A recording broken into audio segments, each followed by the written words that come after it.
Elhamdülillahi Rabbil Alamin. Vessalatu vesselamu ala Rasulihil Kerim. Murдағы салих адамдар Аллах Таалага бизди Рамазанга жеткире көр деп 6 ай дуа кылышкан. Андан кийин дагы 6 ай биздин кармаган оразаларыбызды кабыл кыла көр деп дуа кылышат эле. Эмне үчүн алар Аллах Таалага көп убакыт дуа кылышкан? Эмне үчүн Рамазан айына жетүүнү ушунчалык каалашкан? Болбосо ораза деле намаз, ажылык жана зекет сыяктуу эле исламдын бир түркүгү го. Жооп, алар бир сырды билишип, ошого ушунчалык узак убакыт дуа кылышкан. Ал эми биз болсо аны билбей дагы эле капелетте жүрөбүз. Алардын көп кылган дуаларынын сыры ал Аллах пенделерине Рамазан айында берген чоң сыйлыктар болсо керек. Анда келгиле, ошол чоң сыйлыктарды билип, биз да Аллахка ошолорго окшоп көп дуа кылалы. Бул сыйлыктарды билүүнүн пайдасы биздеги жалкоолукту жана капелеттикти кетирип, орозону сүйүнүү менен күтүүбүзгө жана аны сагынуубузга себеп болот. Абу Абдуллах Аль-Бараси айткан: кимде ким амалдардын соопторун билбесе, анда ал үчүн амалдар бардык учурда кыйын болот. Орозодо бериле турган сыйлыктарды билүүнүн дагы бир пайдасы орозонун аягына чейин ибадатта бекем болуу. Анткени кээ бирлерибиз Рамазандын баштапкы 10 күнүндө гана жакшы ибадат кылабыз. Кийин эле жели чыккан топтой болуп токтоп калабыз.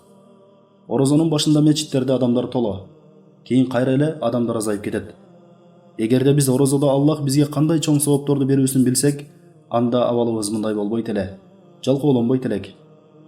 Ал чоң сооп сыйлыктардын биринчиси орозо бул бейиштеги эң жогорку даражаларга көтөрөт. Бул туурасында Талха ибн Убайдуллах радиаллаху анху айтат: эки адам пайгамбар саллаллаху алейхи ва салламга келет. Экөөбү тең исламды бир убакта кабыл алышкан болот. Бирок бирөөсү экинчисинен караганда аракетчилирээк болот. Ошентип кийин баягы аракетчили согушка барып шейит болот. Ал эми беркиси андан кийин дагы 1 жыл жашап анан өлөт. Талха радиаллаху анху айтат: кийин мен түш көрдүм. Бейиштин эшигинин жанында турсам, баягы эки адам менин жанымда экен. Бейиштен бирөө чыгып, ал экөөнүн экинчи өлгөнүнө бейишке кир деп уруксат берди. Андан кийин кайра чыгып, шейит болгон адамга кирүүгө уруксат берди. Андан кийин мага келип, сен кайта бер, али сенин убагың келе элек деди. Талха радиаллаху анху ал түшүн адамдарга айтып берди. Адамдар ал нерсеге таң калышып, пайгамбарыбызга айтып беришти. Пайгамбарыбыз аны угуп, мунун эмнесине таң калып жатасыңар деп айтты.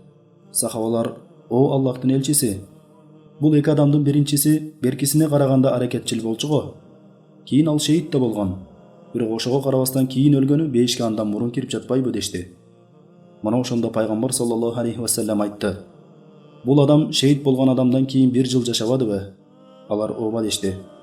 Пайгамбарыбыз айтты: ал ошол жылда орозого жетип, орозо кармады, көптөгөн намаздарды окуду, сажда кылды. Алар ооба дешти. Пайгамбар саллаллаху алейхи ва саллям айтты: эми ал экөөнүн ортосундагы айырма асман менен жердин аралыгынан да чоң. Демек, 1 ай толук орозо кармасаңыз, анда Аллах аны менен сизди асман менен жердин аралыгынан да чоң даражага көтөрөт. Эми ушулай кантип сүйүнүүгө татыктуу болбой калсын? Кантип Аллахтан бизди Рамазанга жеткире көр деп дуа кылбай коелу?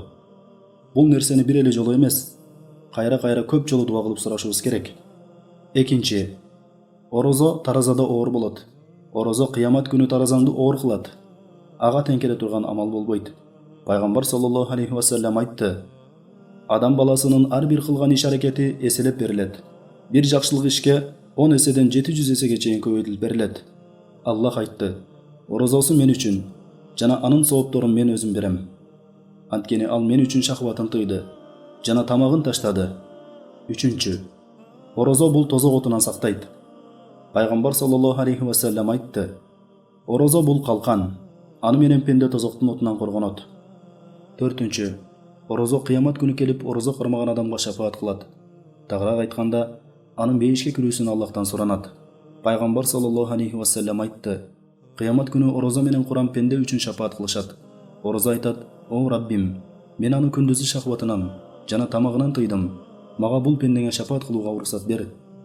Куран айтат: мен аны түнү уйкусудан калтырдым. Мага бул пендеңе шафаат кылууга уруксат бер. Андан кийин ал экөөнө уруксат берилип шафаат кылышат. Көптөгөн адамдар мансап ээлери менен же абройлуу адамдар менен достошкусу келет, же алар менен жакшы мамиледе болууга аракет кылышат. Башына бир кыйынчылык жеткенде ага жардам берүүлөрү үчүн, же бир кагаз иштерин оңой бүтүрүү үчүн ошондой адамдар менен мамилени бекемдешет. Бирок ошол эле учурда кыямат күнүндөгү өтө оор, өтө кыйын жерде бизге жардам бере турган шафаатчылар менен мамилени бекемдебейбиз. 5.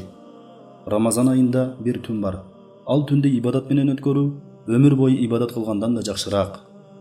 Бул дегени кимде ким 10 жыл кадыр түндү ибадат менен тоскон болсо, анда ага 830 жылдан ашыгыраак ибадат кылган адамдын сообу берилет.